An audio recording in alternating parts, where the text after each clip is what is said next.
Oke, welcome to Total Politik. Jumpa lagi di konten ngomong sendiri, dan kali ini gue menggunakan sebuah kaos dari Volstaff.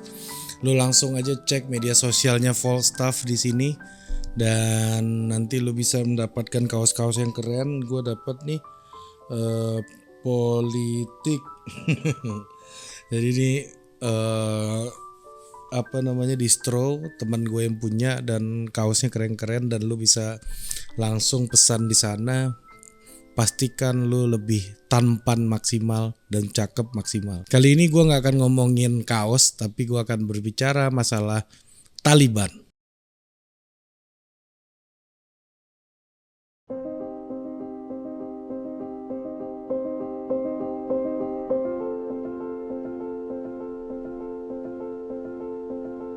Taliban itu menduduki Kabul, lalu bikin sebuah pengumuman yang sangat mengejutkan, ya, yang disampaikan oleh jubir Taliban, Zabiullah Mujahid.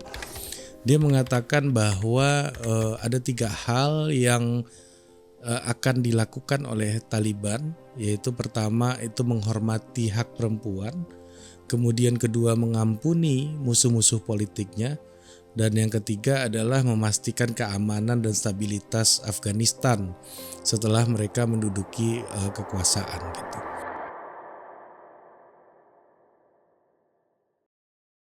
Nah, adanya pandangan-pandangan tersebut akhirnya membuat orang berpikir bahwa ini adalah sebuah Taliban yang baru gitu. Tapi apakah memang ini Taliban yang baru? Ini yang menjadi pertanyaan, ya. Yang perlu diingat bahwa Taliban ini bukanlah partai politik. Kalau partai politik, dia komit di jalan pemilu gitu, mendapatkan legitimasi melalui pemilihan umum yang terselenggara secara reguler, pasti mereka cenderung menjadi lebih moderat, lebih mengakomodir berbagai macam kepentingan, lebih inklusif gitu. Pasti ada kecenderungan untuk itu karena output yang mereka ingin dapatkan adalah dukungan politik gitu. Kalau yang berkuasa itu adalah gerakan yang ekstremis atau yang radikal, itu pernah terjadi dalam sejarah kita, sejarah Indonesia, terutama di fase awal pemerintahan Indonesia, fase awal kemerdekaan. Itu ada kekuatan kanan atau yang kiri radikal gitu yang mencoba untuk masuk kekuasaan gitu. Kita pernah lihat bagaimana upaya untuk menghidupkan syariat Islam gitu, misalnya di dalam konteks bernegara yang formal, ya, yang muncul lewat Piagam Jakarta gitu. Itu corak kanan yang pernah muncul di dalam kehidupan bernegara kita, yang mana kemudian kelompok nasionalis, kelompok non muslim itu menolak rencana tersebut gitu. Kemudian juga pernah Indonesia menjadi terlalu kiri, ya, dengan kekuatan komunis gitu yang mau mencoba masuk ke dalam kekuasaan dan ingin berada di dalam poros sentral kekuasaan. Kemudian kekuatan itu juga goyang karena ternyata kelompok-kelompok Islam dan militer juga mengalami keberatan gitu, merasa keberatan untuk memberikan ruang yang terlalu besar kepada kelompok ekstrem kiri ini gitu. Yang terjadi akhirnya trennya selama Orde Baru itu politik massa mengambang, yang mana parpol tidak punya kekuatan yang sampai mengakar sampai ke bawah gitu, sehingga kekuatan-kekuatan lainnya dibutuhkan, dan kekuatan politik di negara akhirnya mau tidak mau menjadi ke tengah dan lebih moderat dan akomodatif.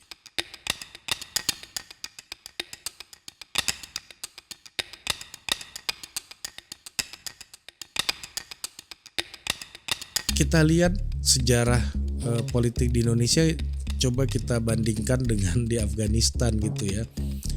Di Kandahar, selatan Afghanistan pada tahun 94, Muhammad Omar membangun milisi yang tujuannya adalah mendirikan negara dengan basis syariat Islam gitu. Dia menamai gerakannya ini dengan istilah Taliban yang berasal dari bahasa Pushtun, yang diserap dari bahasa Arab dari kata talib gitu, ya, yang artinya murid gitu ya.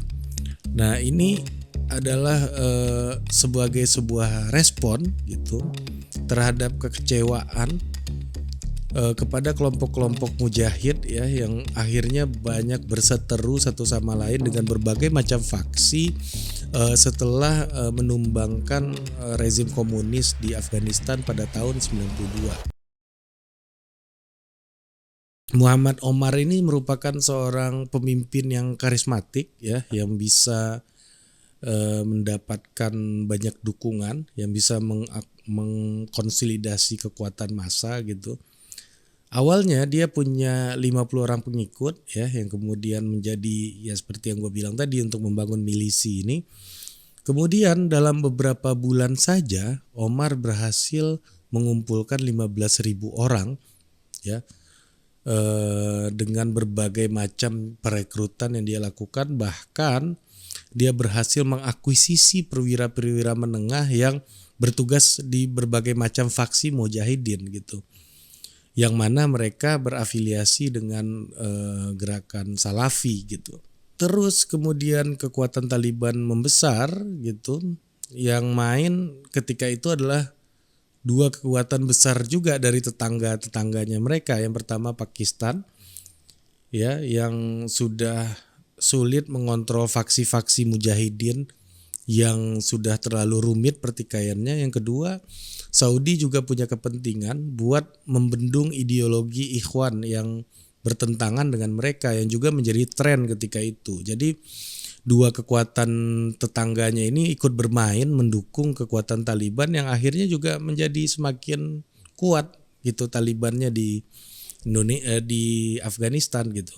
Kemudian Taliban mengambil kekuasaan ya, mereka meng-take over kekuasaan di Kabul waktu itu ketika beberapa tahun setelah mereka dibentuk gitu, kalau nggak salah sekitar 2 tahun. Nah, sampai tahun 2001 diakui pemerintahan tersebut legal oleh Saudi, Pakistan dan Uni Emirat Arab gitu. Walaupun secara ideologi Taliban ini berbeda dengan Saudi. Taliban ini bukan Wahabisme, dia mazhabnya berbeda gitu secara keislaman gitu. Nah, pada tahun 2001 Taliban menampung Al-Qaeda dan Osama berlatih perang di sana gitu, yang kemudian dianggap sebagai basis pendidikan bagi gerakan-gerakan yang dianggap sebagai kekuatan teror gitu di negara-negara barat.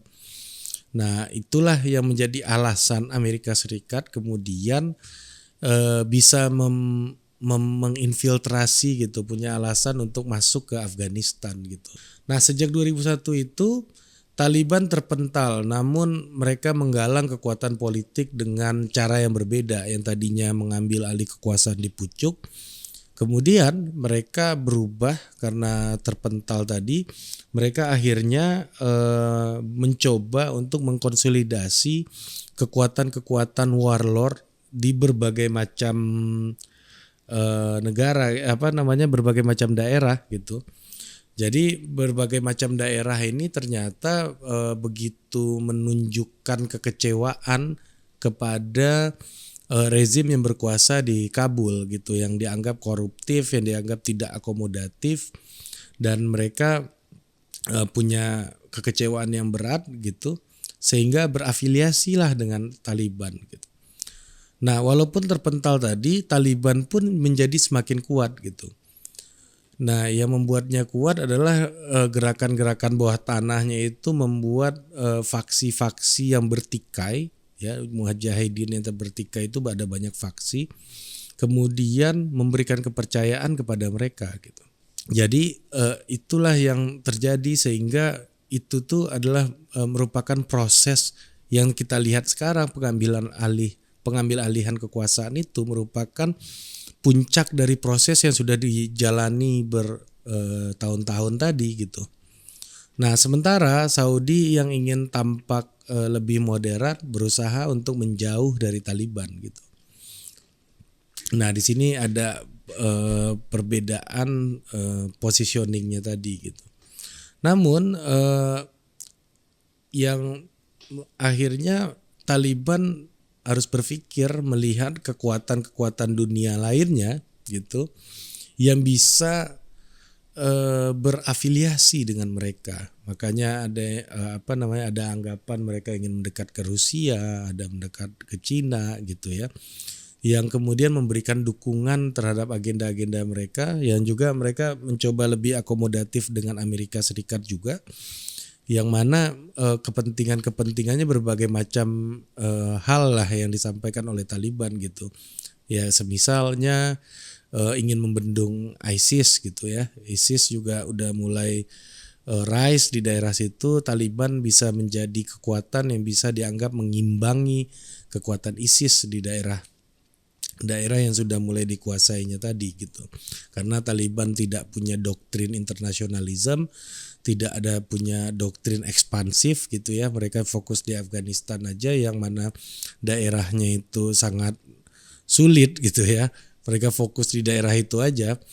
Nah ini yang membuatnya jadi lebih berbeda dan akhirnya bisa dianggap menjadi kekuatan yang bisa dipercaya oleh proksi-proksi dunia yang memang ingin bermain di sana gitu. Itu yang menjadi konteks di mana omongan jubir tadi di atas itu menjadi relevan gitu. Nah namun yang merupakan pandangan yang agak skeptik gitu ya terhadap keterbukaan Taliban ini adalah melihat pendukung-pendukungnya, bahwa Taliban ini didukung oleh milisi-milisi yang otonom, yang mereka punya kepentingannya masing-masing, yang mana mereka punya pemahamannya masing-masing juga, bukan terkomando gitu ya, yang bisa saja bertindak di luar kontrol Taliban yang berkuasa di pusat gitu.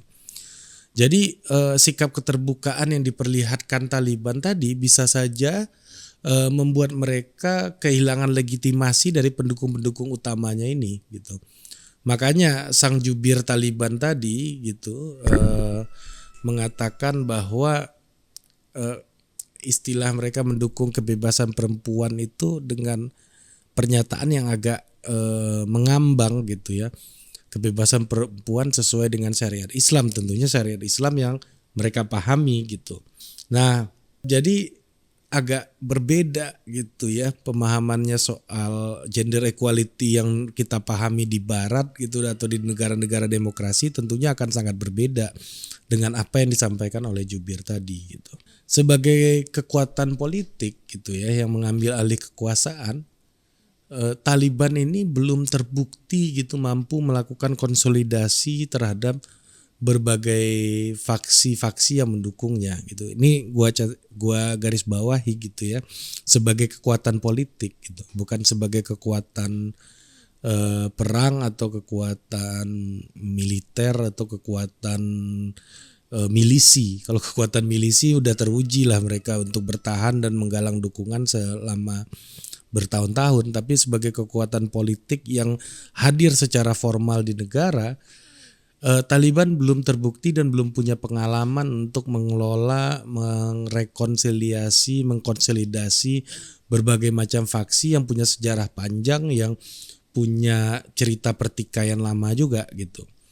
Nah jadi berubah menjadi Taliban yang baru dan yang terbuka dan yang moderat gitu ya, agak sedikit sulit gitu ya mendapatkan logiksnya dengan berbagai realitas politik yang terjadi di Afghanistan ini gitu. Mungkin para petinggi Taliban yang ada di Kabul dengan yang di selatan, dengan perwira-perwiranya yang beroperasi di lapangan, mungkin komunikasi dan komandonya juga tidak sebaik atau tidak smooth gitu ya seperti halnya komando gerakan militer atau institusi militer yang memang sudah disiapkan oleh sebuah negara atau memang yang sudah didesain oleh sebuah negara gitu.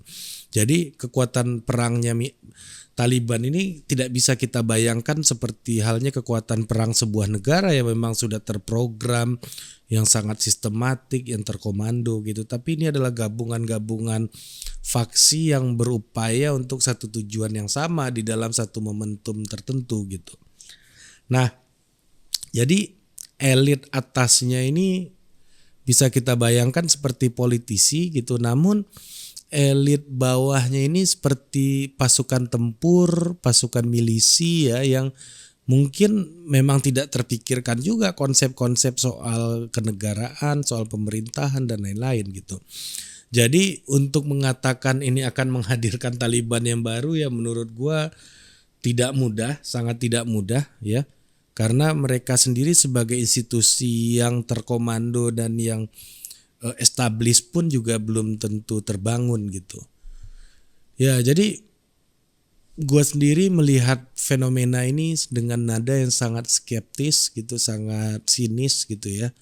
Apakah mungkin Taliban yang baru itu akan muncul sementara mereka sendiri belum selesai dan belum mampu untuk melakukan konsolidasi-konsolidasi yang ada di dalamnya, dalam internalnya untuk satu tujuan bernegara gitu. Jadi tujuan bernegara itu adalah konsep yang diupayakan gitu, adalah konsep yang diusahakan, yang berupaya untuk diwujudkan, bukan konsep yang ada begitu aja. Kalau di Indonesia kan kita lihat tuh banyak sidang-sidang tuh kan, sidang BPUPKI, sidang ini, sidang itu gitu. Sementara Taliban ini bukan sebuah kekuatan politik yang terbiasa dengan berbagai macam upaya untuk dialog dan rekonsiliasi dan konsolidasi politik gitu.